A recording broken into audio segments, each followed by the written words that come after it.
තිරුවන් සරණයි දීර්ඝායුෂ වේවා. ලැබුවා වූ 2026 වසර සාමය සතුට සෞභාග්‍යවත් වෙරි නිරෝගී සුවයක් ලැබෙන ලෙඩක් දුකක් කරදරයක් නැති සබා විපත් අනතුරු වලින් මිදී සියලුම දෙනාට සෞභාග්‍යමත් නව වසරක් වේවා කියා එකසිතින් ප්‍රාර්ථනා කරන්නේ ලංකේසර විශ්ව සත්‍ය හෙළවෙදවැදුර විසින්.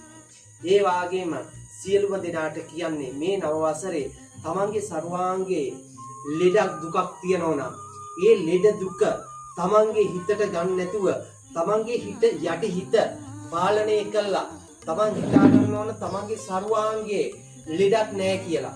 එතකොට මේ විශ්වය විසින් තමන්ට සත්‍යයක් පිහිටක් ලැබෙනවා. මේ විශ්වය විසින් තමන්ගේ සර්වාංගයේ ලෙඩක් තිබ්බත් ඒ ලෙඩේ ඇත්තටම නැතිව යනවා. මොකද තමන්ගේ යටි හිත හදා ගන්න ඕන.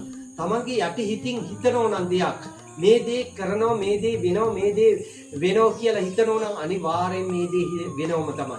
මොකද තමන් යම්කිසි අරමුණකට යනවා නම් මම මේ දේ කරනවා කියලා හිතාගත්තොත් ඒ යටි හිතට අනිවාර්යෙන්ම ශක්තියක් ලැබෙනවා. ඒක තමයි ඇත්ත.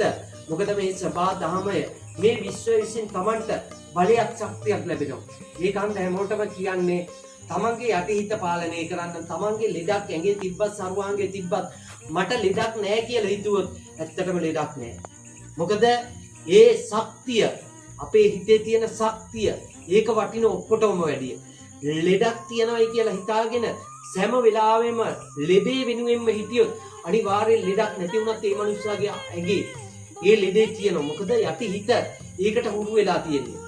සමහරු ලෙඩ සුව වුණාට පස්සේ ඒ ලෙඩේ ගැන හිතුවොත් ඇත්තටම ඒ ලෙඩේ සර්වාංගේ නැති වුණත් තමන්ගේ හිතේ තියෙනවා. ඒක තමයි ඇත්ත. ඒ වගේම මම එක දෙයක් කියන්නම්. ඉස්සර තාරකා විද්‍යාවත් එක්ක තමයි ඔය ග්‍රහලෝක එකතු කරලා තමයි ඇත්තටම නස්සාත්තර කේන්දර බලනවා කියන්නේ.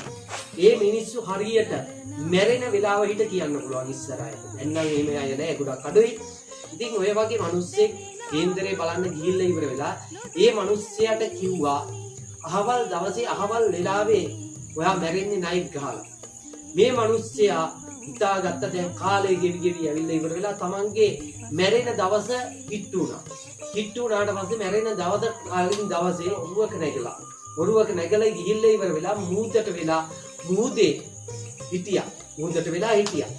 ඉන්නකොට මිනිස්සයා මැරෙන වෙලාව ආවා. මැරෙන වෙලාව කිට්ටු වෙනවා.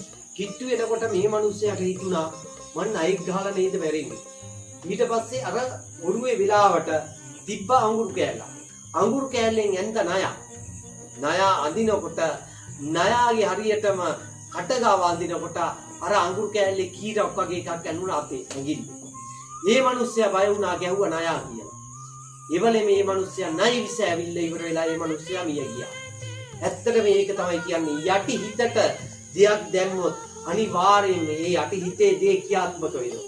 ඒකයි කියන්නේ ලෙඩක් තිබ්බත් තමන්ගේ සර්වාංගේ ලෙඩක් නැහැ කියලා හිතන්නේ. එතකොට තමන්ගේ ලෙඩක් තිබ්බත් ඒ ලෙඩේ නැතුව යනවා. ඒ මනස නිරෝගී කරගත්තොත් තමන්ගේ සර්වාංගේ ලෙඩ නැතුව යනවා. ඒක තමයි භාවනා කරන්න කියන්නේ. තමන්ගේ ජීවිතය ගොඩාක් ප්‍රශ්න නැති වෙනවා. තමන්ගේ ජීවිතයට සැහැල්ලුවක් එනවා. වණ භාවනා කරලා ඉවර වෙලා තමන් බුද්ධ දර්ශනෙත් එක්ක ගියොත් අනිවාර්යයෙන්ම තමන්ට නිරෝගී සුවයක් ලැබෙනවා.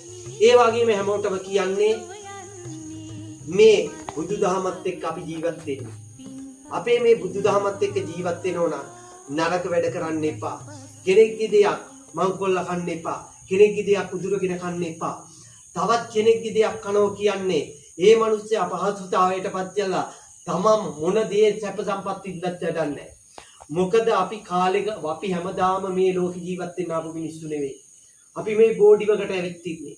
ඉතින් තමන්ට කියන්න තියෙන්නේ මේ ආපු තැන තමන් හරියට තමන් රහටිය මහන්සියෙන් හම්බ කරගෙන තමන් රටට මේ රටට ආදර්ශමත් කෙනෙක් කියලා ජීවත් වෙලා මැරිලා යන්න.